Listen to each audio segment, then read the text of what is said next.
I'm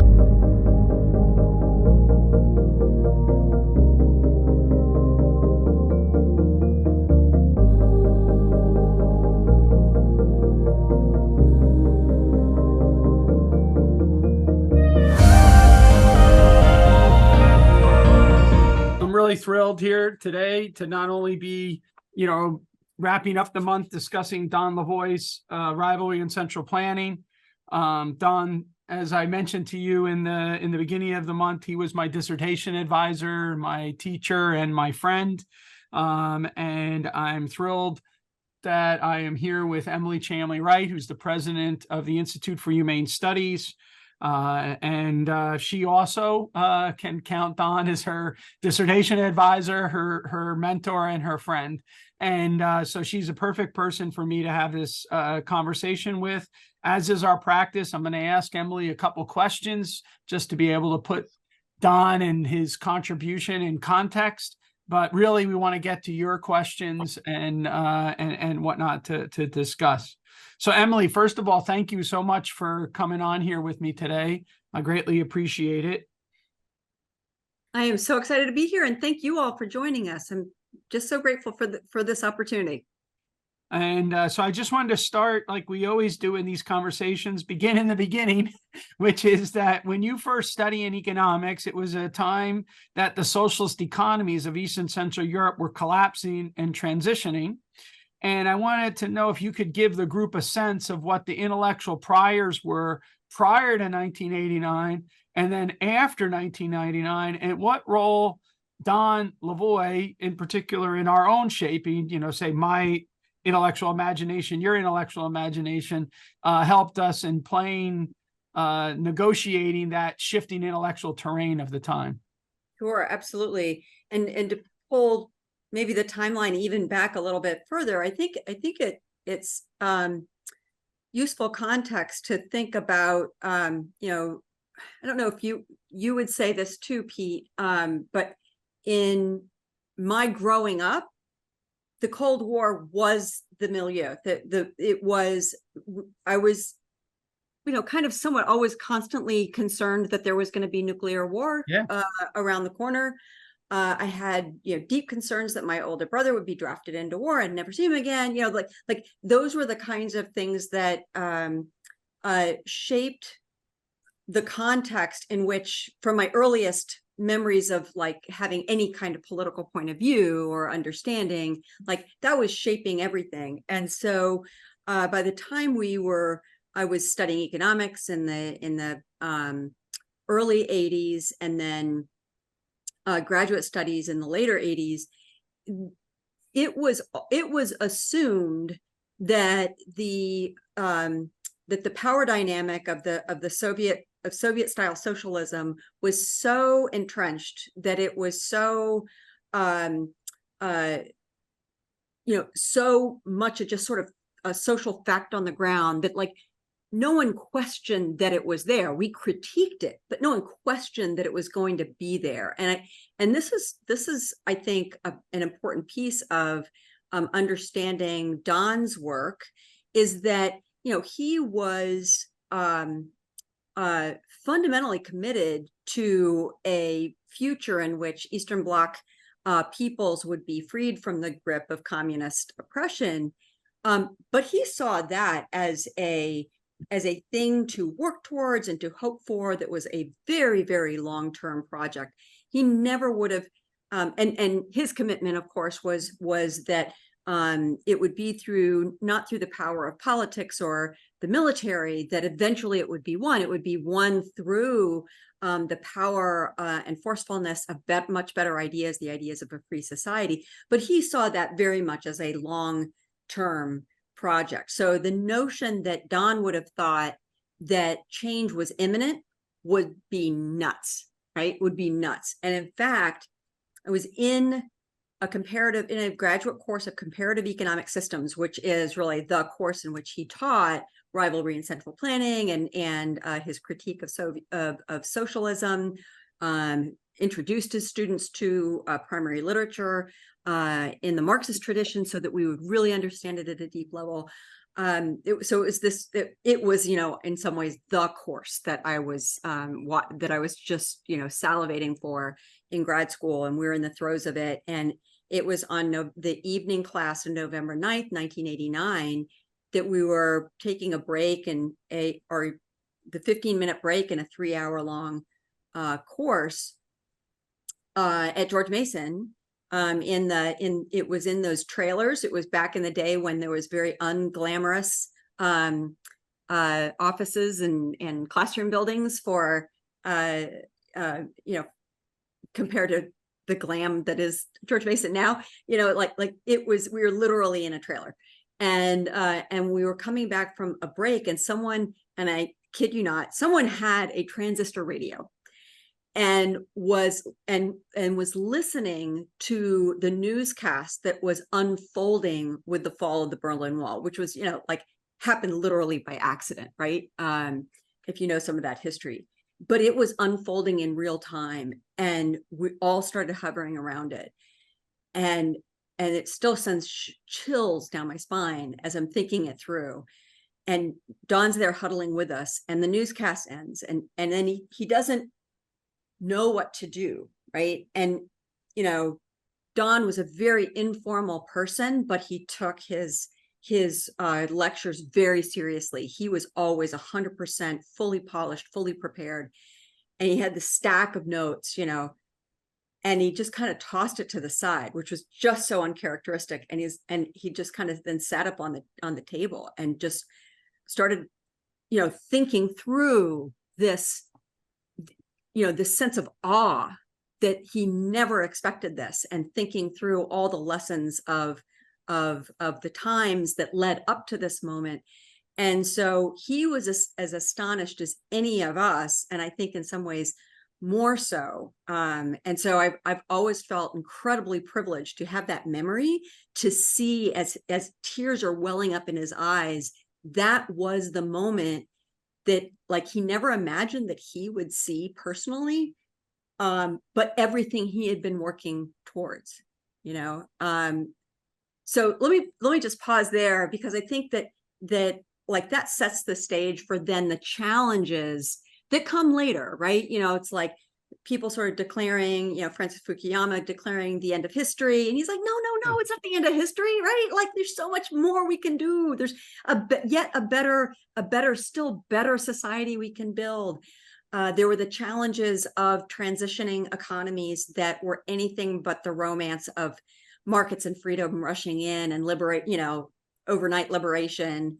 I think we are all at some level, kind of halfway anticipating that, and the realities of transitioning economies are just much uglier and more difficult, and so that then set the stage for the really important work that you, Pete, were like really taking up the mantle. Don did some of that work too, but I would say that it was his training that then laid the groundwork for better work on transitioning economies, because it was the same lessons just applied in what is now, what then became a more clearly understood, stickier, trickier set of circumstances where markets and freedom were not necessarily rushing in. So, maybe you could jump in there too to talk about that transition. I really appreciated you capturing the spirit prior to 1989. As a kid that, did not have much political interest, I still had those same concerns that you had. And you can catch it in popular culture. I don't know if you remember, look up an old Police song in which Sting sings that Russians are people too. Because the existential threat in my generation wasn't climate change, it was nuclear annihilation. That was the existential threat. All right. And even when I was in elementary school, we did the duck and cover thing in case, there was a nuclear attack. And so that was a constant that was in that. And so the Cold War was, in fact, a major element of everything where we went. Anyone who knows me knows that I'm, crazy about basketball, how that all started rather than baseball, which is the sport that I loved from the time I was 8 years old, was because when I was 12 years old, the Soviet team robbed the American team in the Olympics. And I became obsessed, with, I hate the Soviets because they cheat at basketball or whatever. So, it's just sort of a constant. My wife and I, as kids, teenagers, we went to like a no nuke rally, kind of thing, and all of this stuff. And so that was the existential threat. And what you have to remember about Don was that Don solidarity movement in Poland started in 1981. And Don actually published a translation of works, sections of Mises, sections of Hayek, and introduced himself that he was translated into Polish and was distributed in Poland in the early 80s, before he published Rivalry and Central Planning or published, National Economic Planning, What Is Left. And so Don was, like you said, he was deeply passionate about this possibility, but it was always remote. It was always remote possibility. And the other thing to remember at the time is that in the spring of 1989, a freedom movement was suppressed, and that's called Tiananmen Square. And so the belief was that was going to happen wherever there was an effort to try to challenge the totalitarian system, is that the totalitarian system would fight back and squash it.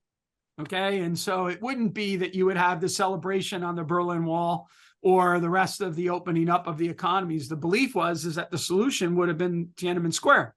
And so anyway, so Lavoie steps right into the middle of all of this. And again, to just, stress to the crowd here, no less of a figure than Robert Halbrunner wrote a New Yorker article in 1990 saying Mises was right. Robert Halbrunner did in the New Yorker, right? So major distribution.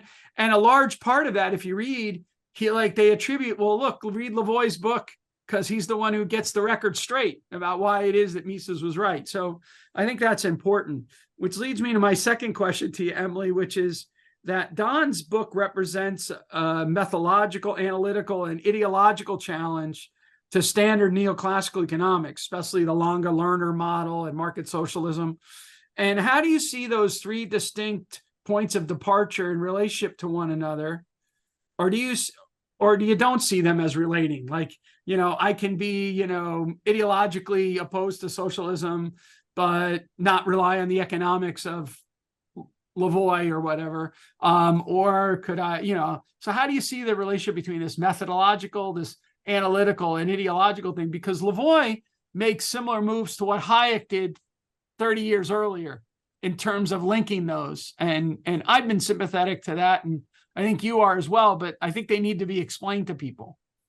Yeah, I think the hook here, or the pivot point is Hayek, and a radical understanding of Hayekian ideas in this context, I think, was the thing that Don unlocked, or at least he unlocked it, I think, for the next generation. Like it might have all been in there in Hayek himself, but the knowledge problem critique of socialism is so deeply epistemic that it's not just a matter of, oh, we just need more rounds of play within the neoclassical framework of testing something out, and then the planning committee can realize its mistakes and make the improvement and like hone in towards the equilibrium, supply and demand curve, that the intersection there, that equilibrium point where all markets clear, is analytically clarifying. Don't get me wrong; it's very powerful device for solving and sorting through some challenging it's a really useful device for understanding, in some sense, the power of prices to coordinate.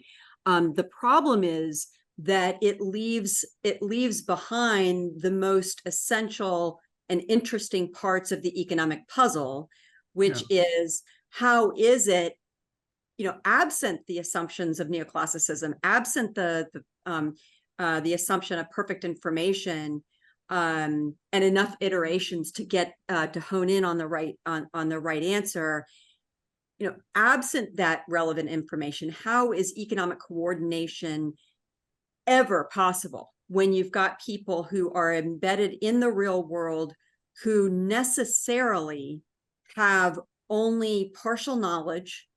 That knowledge is perspectival, meaning that they may know, each of us knows a lot of stuff, but it's always from a particular vantage point, whether it's our position within the marketplace, or a particular industry, or as consumers or suppliers of certain products.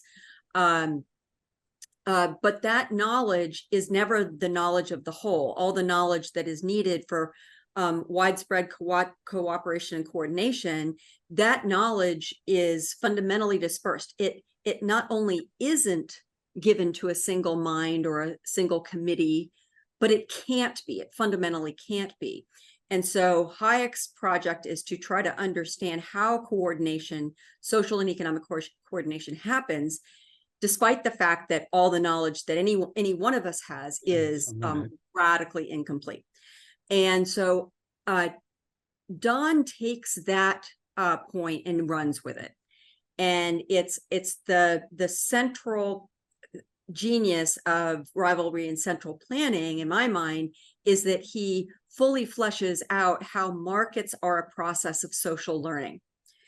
And a process of social learning is one in which the society as a whole achieves a level of, I could put it in quotes, scare quotes, of intelligence, or a level of complex coordination that far surpasses the ability of any individual within that society to intentionally design. And so that deep understanding of the connection between the limited reach of any human being's knowledge and the ability of society to achieve a level of intelligence, social coordination, and cooperation that far surpasses the individual's ability to know.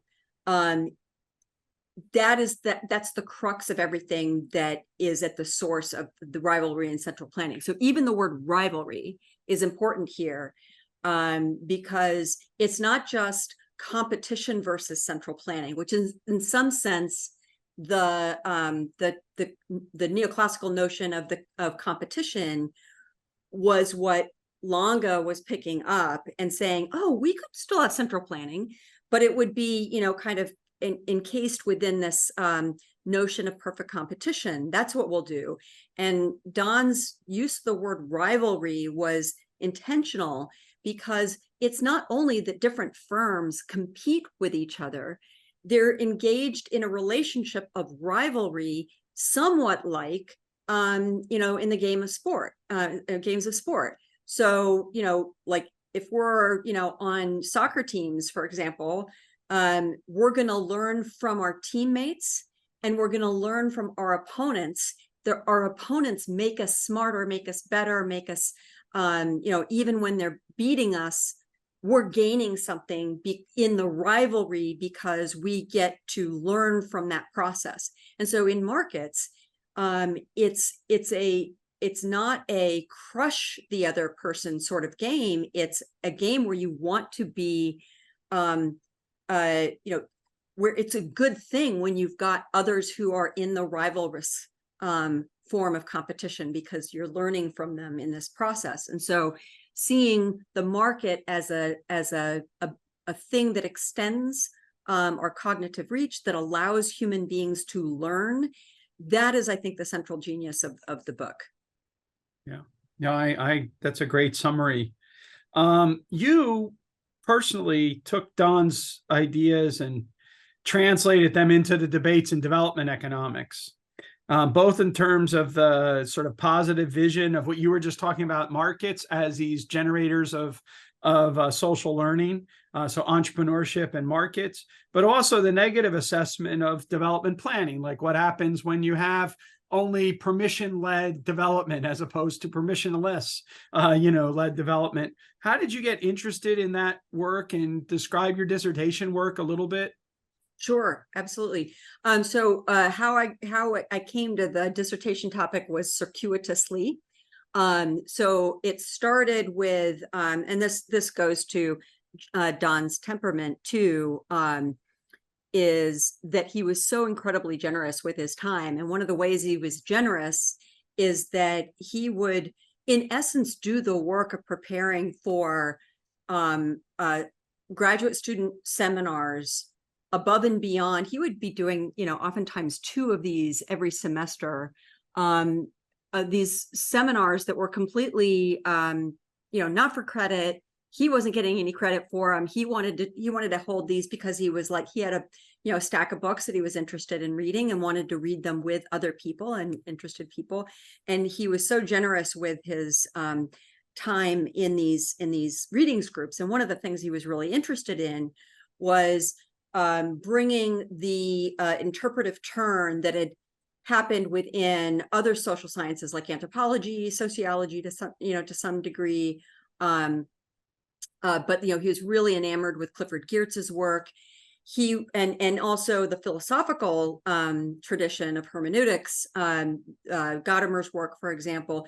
He wanted to bring to bear the lessons that had been taken up within social sciences other than economics, and he wanted to bring it into economics, which is an incredibly tall order. If you know anything about the culture of economics and economics training, right, there was significant resistance to that idea. But in the pursuit of this interpretive turn within the social sciences that he wanted to bring to economics, within that, he saw culture as a principal way for understanding why it was so important to bring the interpretive lens to economics, because what in the books that he would have us read, a lot of Clifford Geertz's work was to talk about the economy as being culturally embedded. And so I was excited about that work because it was I'm drawn to messy things. And so I fell in love with economics and the economic way of thinking and the beauty of neoclassical analysis. I was drawn to it, but then very quickly I wanted to apply it in contexts that were not pristine, and recognizing that you needed to kind of go beyond the model in that. And so I really loved the intellectual challenge of marrying cultural analysis with market analysis. But I knew that I needed to do something far more practical for my dissertation. So I had some sort of public choice idea, that was going to be critical of development planning in the context of post-colonial Ghana.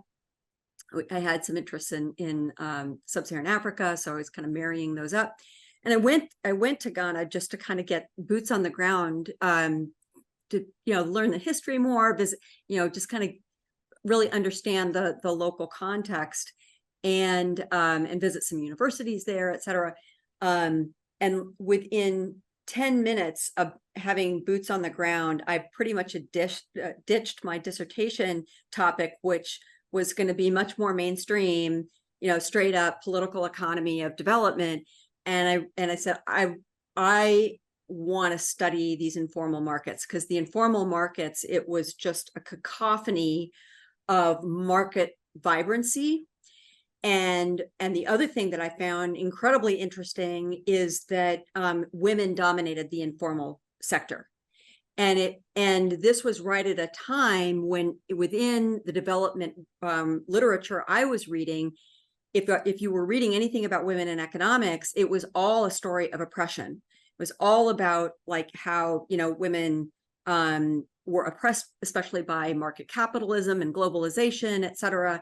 And here are these contexts in which women were large and in charge. That was their space. And woe be it to anybody who told them otherwise. And they policed those boundaries. Men literally had to ask permission to hawk their wares within the informal marketplace because women controlled that arena. And I'm not suggesting that there weren't significant social structures in place that were alienating and culturally oppressive and the like. But women were using market principles and the informal market context to meet their goals. They were exercising their agency. They were forming their own networks of other market traders to accumulate resources, to strategically keep them out of the hands of their husbands, their brothers, and their fathers. They were accumulating resources for particular ends, oftentimes to grow their business and or to secure resources because it was their responsibility to care for schooling fees and day-to-day maintenance of children. So they needed strategies and they were flexing their place within the market to achieve their capital accumulation goals. And so like I said, within like 5 minutes of just kind of being there, I ditched the dissertation idea and I went back to the themes that Don had, really primed the pump in my head for, with all of that reading in cultural anthropology, all that reading that took the ideas of the people on the ground seriously. And the ethnography elements of that were also clearly part of that readings group level training, that sort of like auxiliary training outside of the formal education I was receiving in the PhD program. There was this sort of adjacent form of study or course of studies that we're pursuing. Some of us were pursuing in that arena, and that was where the idea came back. And I came back to Don, and he was. If like what you really wanted was a dissertation advisor who would tell you what you needed to do so that you would maximize your prospects of getting like a top tier job and to get published in top tier outlets, you definitely did not want to be Don's student, because like I came to him with this like crazy idea that like I wanted to do ethnography and I wanted to do a dissertation on culture and economics in Ghana. And he's like, cool, that's great, do it, so no one told me I couldn't, so that's why I did it. And it was just like, if I was trying to design a career to optimize my advantages there, that would have been exactly the wrong thing to do. But I'm glad that I didn't know better, because it was really fun. Well, it's a great book, your first book. So one of the things that again, that this is my point about the methodology, analytics, and ideological thing, is that Don was doing this combinatorial thinking in which you were he wanted us to be radically empirical, but to be radically empirical meant that you did ethnography, narrative history, all the kinds of things that economists didn't think of doing when they thought of themselves as being radically empirical. So our peers were looking for a better data set. They were figuring out what, the right sort of statistical controls were and everything like that. And we were sitting there thinking about, how can I study other languages? How can I ask the right questions to people? How can I let the voice of these people that we want to talk? When I was early in my career, my second book is called Why Perestroika Failed. And the best compliment I got from that was from an economist at Moscow State University who sent me a letter after he read it. And he said, I read it with my family because it so explained our own lives that we are living. And I was like, okay, I satisfied the Lavoie criteria, which is, he didn't say, I read it with my peers and we're so excited about the rigor in which you presented these data sets or whatever, right? Instead, he was like, it actually was a story that resonated with his wife and his brothers and all that stuff like that, about their lived life in trying to figure out how to negotiate this strange world. As Nutter put it, of strange world of Ivan Ivanov, right? Which is like what it was like to live in the Soviet Union. I have two really last quick questions I hope to ask you about, which is following up on what you just said about the way in which, at the time that you decided to write about women and development, the way women were viewed, almost dominant in our culture is the idea that capitalism is oppressive and whatnot. And you and Don collaborated and wrote a book addressing the cultural critique of capitalism. I just wanted to give you a chance to advertise that a little bit. So if people are excited about reading Don, they might want to now read, Lavoie and Chamlee-Wright and Lavoie. Yeah, we were taking Don was when he dived into something, he would dive in deep, and he was deeply read in cultural studies, which comes out of the cultural left. And at the same time, the thread that he was most interested in within cultural studies was the critiques of elite cultural analysis that were coming again from the left. So the cultural studies folks were taking commercially successful cultural texts, and they could be literal texts like romance novels, or metaphorical texts like TV shows, soap operas. And there was this turn within cultural studies that was taking was saying, it's not just, we don't just want to do analysis of Shakespeare, right? And there's nothing wrong with that, but we also want to let's do a cultural analysis of the things that bring ordinary people meaning in their day-to-day lives, and and we want to understand not only the intended meaning that is being put on offer, but also the meanings that people are taking away from it. So we're starting to see feminist readings of traditional literature, for example. Well, so how are people, how are feminist readers creating new meaning from the readings of given texts? We may dismiss some texts because they're sort of base and market successes, but not high art. But if it has meaning for people, we should be taking that seriously. So there are these kinds of moves being made within the cultural studies literatures. And this is Don sees Austrian economics all over the place, so he's well, this is really, we understand markets to be radically open spaces. Markets are the context in which you can tear down old structures of power. Markets are the context in which the new and the bold and sometimes crass and base gets offered out and then reinterpreted and incorporated in new ways that the people who presented those products didn't even intend.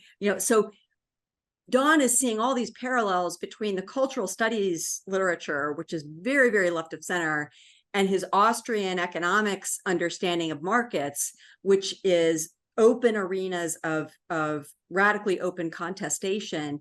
And we wanted to put these literatures in conversation with each other. And so we did that, and we poked some fun at contemporary popular culture that was opposed to business life and opposed to always positioning the business owner as the demon, as the evildoer, never the cultural hero. And so we were making the case for how you could really turn these ideas on their head and come up with some exciting narratives that were that had market heroes in them, as opposed to the villains. And clearly we were really successful in that project because market heroes are all over popular culture today. There are no business villains as the trope anymore. But there was we took seriously the literatures, and we wanted to put them in conversation with each other, and we applied some of those criticisms that we saw as being mutually compatible to contemporary culture at the time. But that was where the project was aimed. And I think, again, it sort of goes to Don's deep commitment for taking ideas on the other side of the intellectual divide very, very seriously, and finding common ground, finding areas of mutuality. And we did have some really good conversations with people on the left who were still very, very critical of capitalism, but from their standpoint, capitalism was the same thing that we would have challenges with, which is crony capitalism, which is state capitalism. And so we actually almost, we also found common ground there when we were in conversation. It turned out that our language about what we liked or disliked about capitalism actually was much more in sync, because we were both groups were critical of crony capitalism, and both groups were also interested in the kind of bottom-up meaning making that can happen in daily life of daily commercial life. Very good. So what's the title? Tell everyone again. Oh, geez, here it is. It's one of those titles that many academics can truly love. It's Culture and Enterprise: The Development, Representation, and Morality of Business. And I can't even remember it, so that's why I have to pull it off the shelf every time. It's funny with titles. My when I published a book, its title is Living Economics.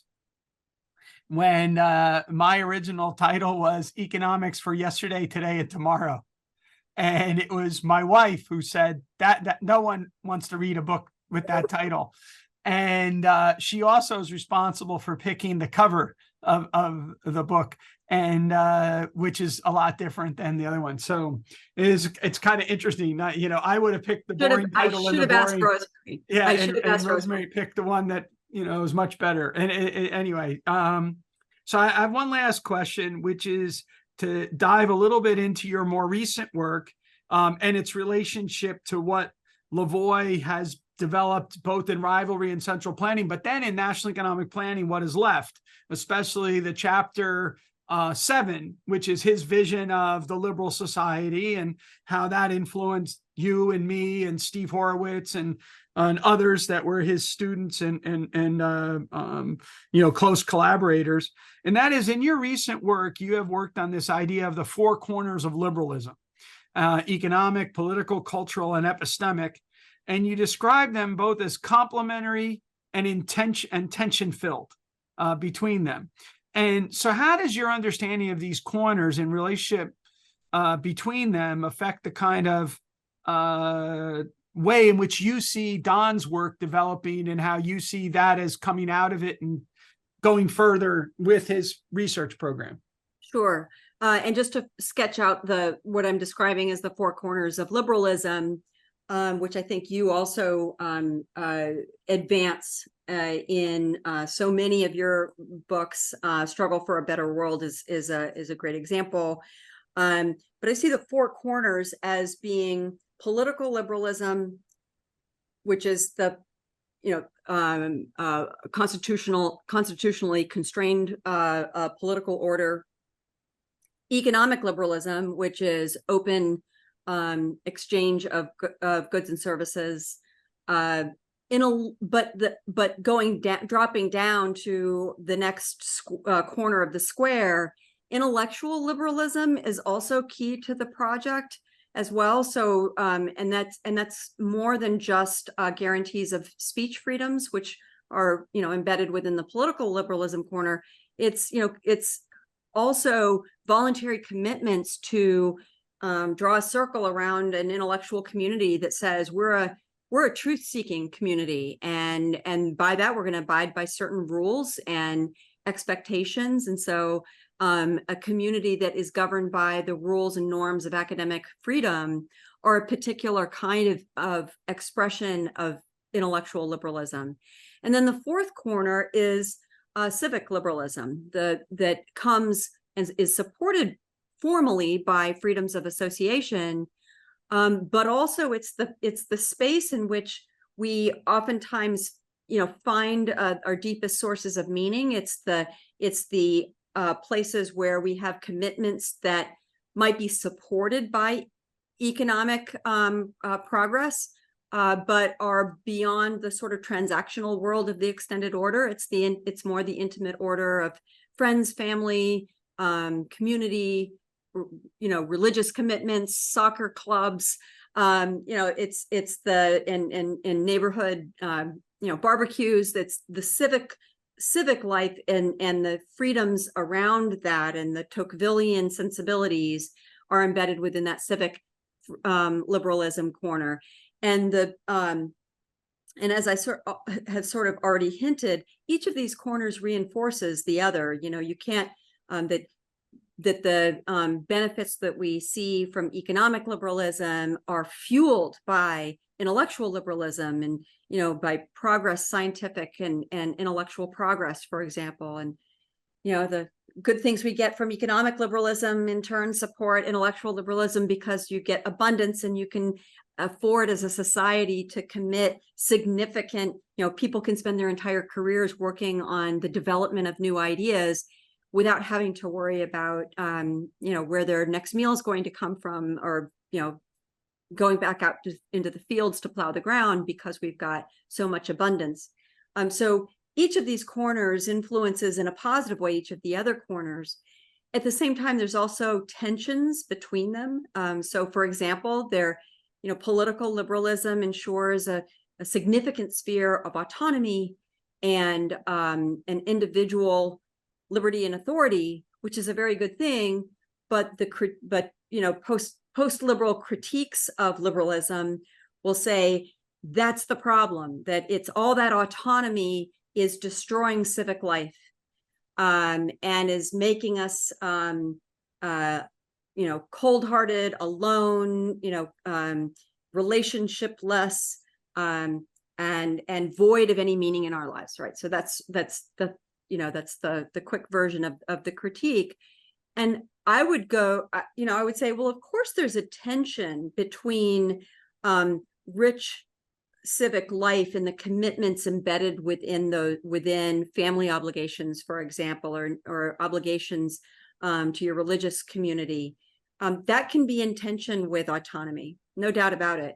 But that tension is also a benefit of liberalism. That tension helps liberalism hang together as a coherent system, because in this particular case, without autonomy, then the demands of civic life can kind of run away and run amok and become highly illiberal if not checked by the discipline of autonomy. We shouldn't be thinking of civic life. Civic life is the place where meaning-rich relationships are do happen. It's also, but we need to make sure that we're taking off the rose-tinted glasses, that we need to think about civic life without romance too. Civic life can also be places where power is exercised, where resources are extracted, where costs are imposed on those who don't toe the line. And so if those costs become exorbitant, people need an escape option, right?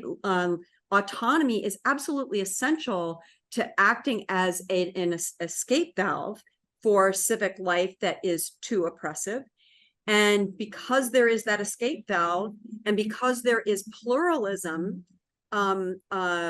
within the civic sphere, you've got contestation within the civic sphere, that autonomy allows people to pick and choose, and it allows people to leave if they need to leave. And that acts as a discipline to keep power, soft power, cultural power in check.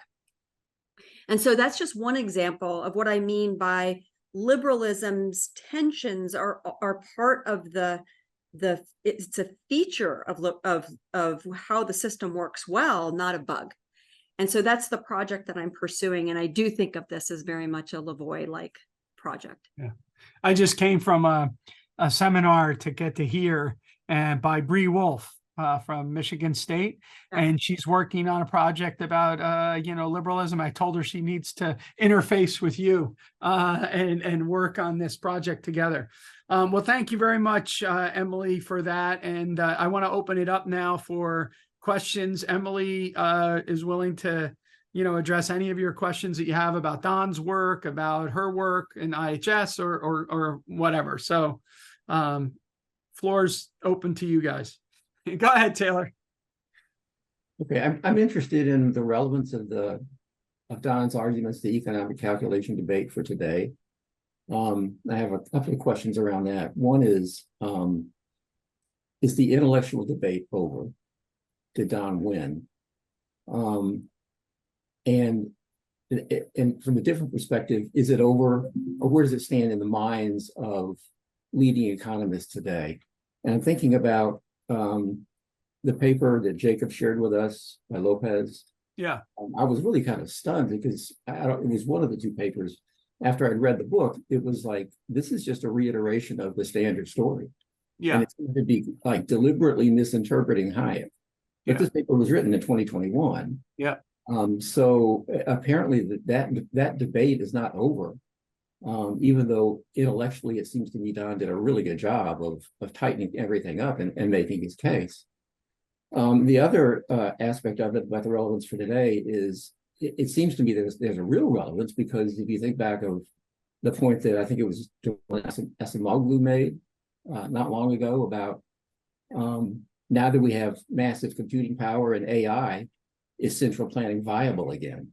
Can we do techno-socialism? Yeah. And that to me also represents a real misunderstanding of the points that Hayek and Mises and Don were making. And that's another part of the question is, how does this all speak to the topic of not just central planning, but the arguments today for interventionism, state capitalism, and well, I guess, market interventionism and industrial policy that seem to be, highlighted today.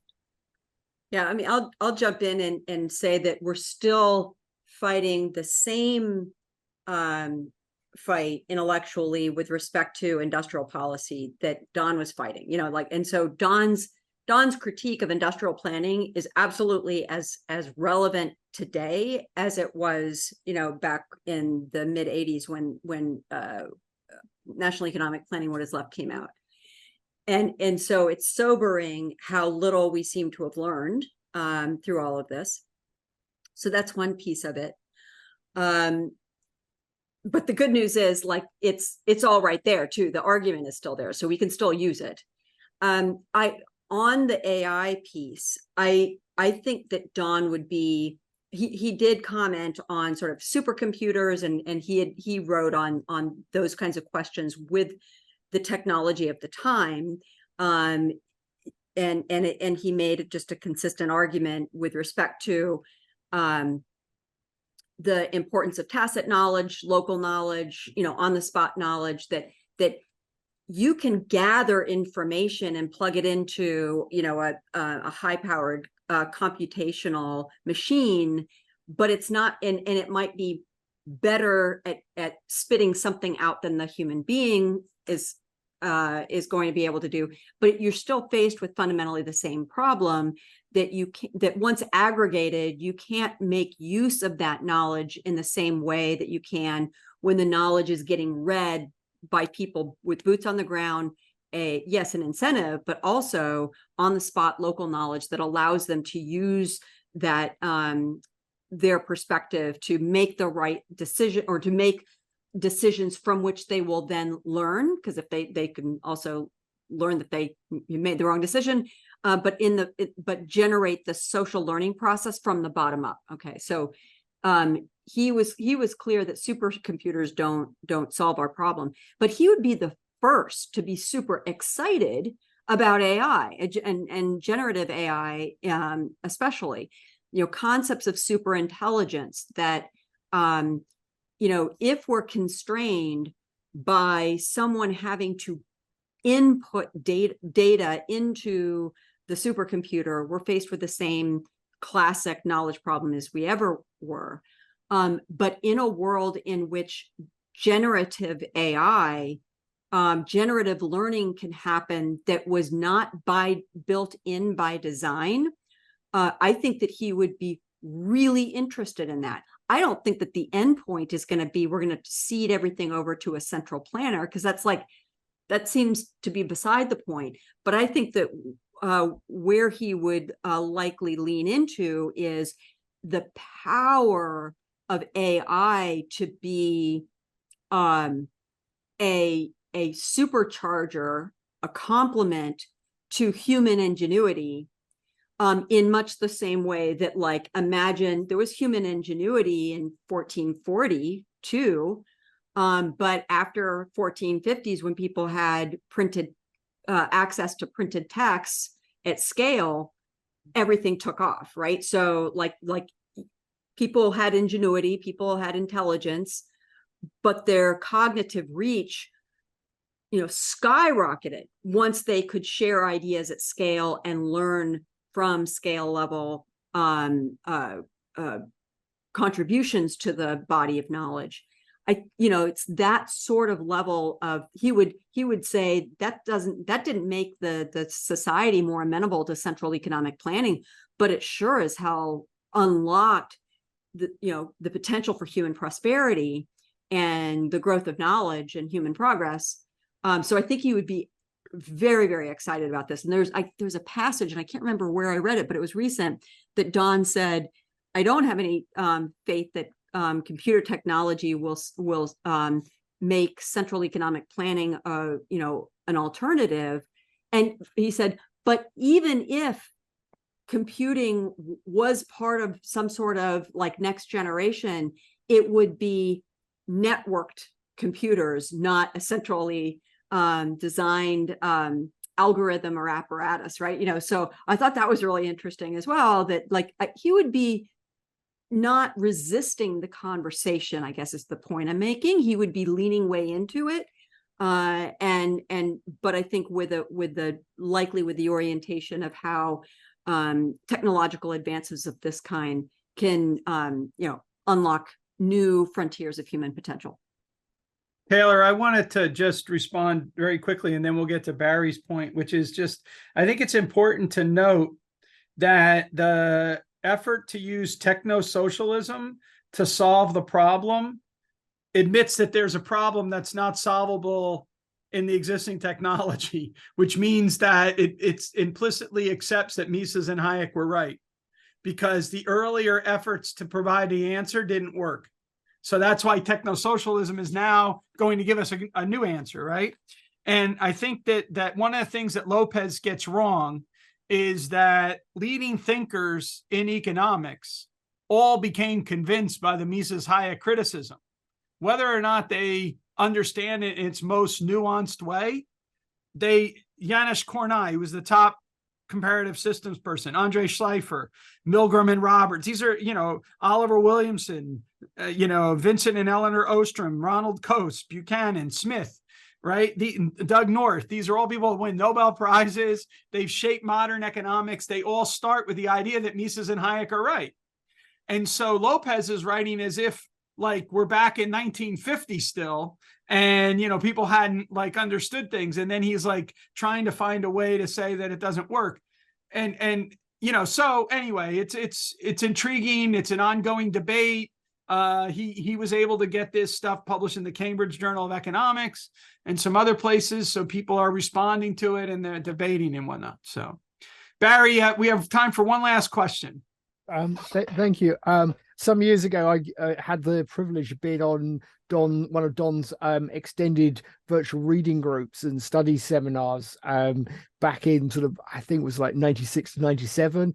Yeah. When we were looking at human action as sort of base text with sort of Weber and sort of some of the hermeneutics and Lachmann's sort of contributions as well. And that was fascinating. And Don tried to get me to come to GMU to do cultural studies. And so my question is really, so partly sort of reading this and the discussion is, I've missed out massively massively from not doing that.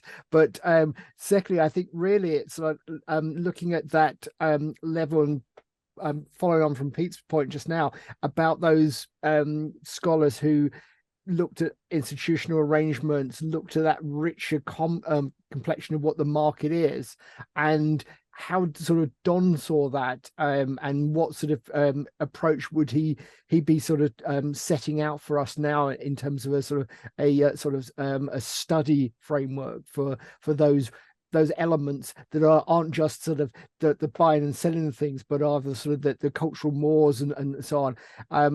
Just as an example, I think Denmark has a very, very expansive unemployment benefit system. So you get paid up to about 90% of your salary if you're made unemployed, and yet they have a very low sort of unemployment rate because there's a cultural mores to be in employment, so people move around.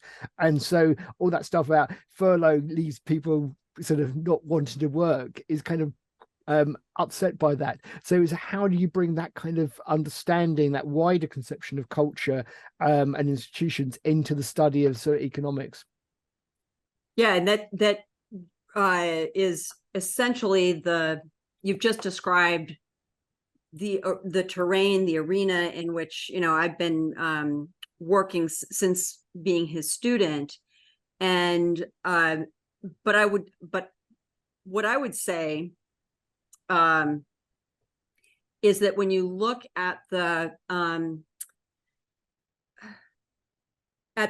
community of scholars that have come in the wake of Don's influence, and it is mostly at George Mason, but not exclusively. And I would then extend that to the fellow travelers in the space. So the folks who have studied with Elinor Ostrom, Vincent Ostrom, the Bloomington School influenced scholars, with the culture and economics focus that Don started at Mason. That community of scholars, which includes a lot of economists, but also political theorists and sociologists, anthropologists, that community of scholars is a thing now. And like I said, like it seemed crazy when I was, you know, advancing what essentially was a dissertation right along the lines of what you've just described. What allows these women to, you know, in this like extreme inhospitable environment, nonetheless accumulate capital? What allows them to do that? What are the rules? What are the social norms that allow them to do that, that allow for, in these inhospitable environments, for economic development to still unfold from the bottom up, for entrepreneurship to still work? That was essentially my project, and it seemed nuts to do at the time.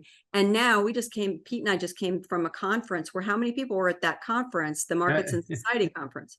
Hundreds. At a peak over 300. Yeah. Right. So there's more than 300 scholars who are actively engaging in this kind of deep study, application of these ideas in very messy contexts, right? Would be one way to think about in context where a different kind of economist runs away from anything that's that messy, because then their tools don't work well. That doesn't explain much. They'd have to like get on a plane and go someplace, talk to real people, right? You know, so and deal with the messiness. That was once just nutso, and now it's an active, vital, vibrant intellectual community that's really built up. And I don't want to exclusively credit Don, because I think there's others like the Ostroms, for example, who are really important in this. But it's converging in a way that it's becoming a thing, which I'm really excited about. Well, I think that's going to be have to wrap it up. Emily, thank you so much for giving us a little bit of a window into the world of Don and how he thought of the social sciences and conceived of it. I would, just to follow up on what you were saying, this is what McCloskey's trying to do with her project called Humanomics. And so, you can see various aspects of that. And I think it's You know, it obviously it has it's a slog against certain things, but so's liberalism, you know, within economics and other things. And we keep on plugging away and working at it. And hopefully we keep moving the ball forward inch by inch. So, and Thank you. yeah, And thank you very all much. for letting me in the circle. This was a lot of fun. All righty. Thank you. Thanks, Shelley. Thank you.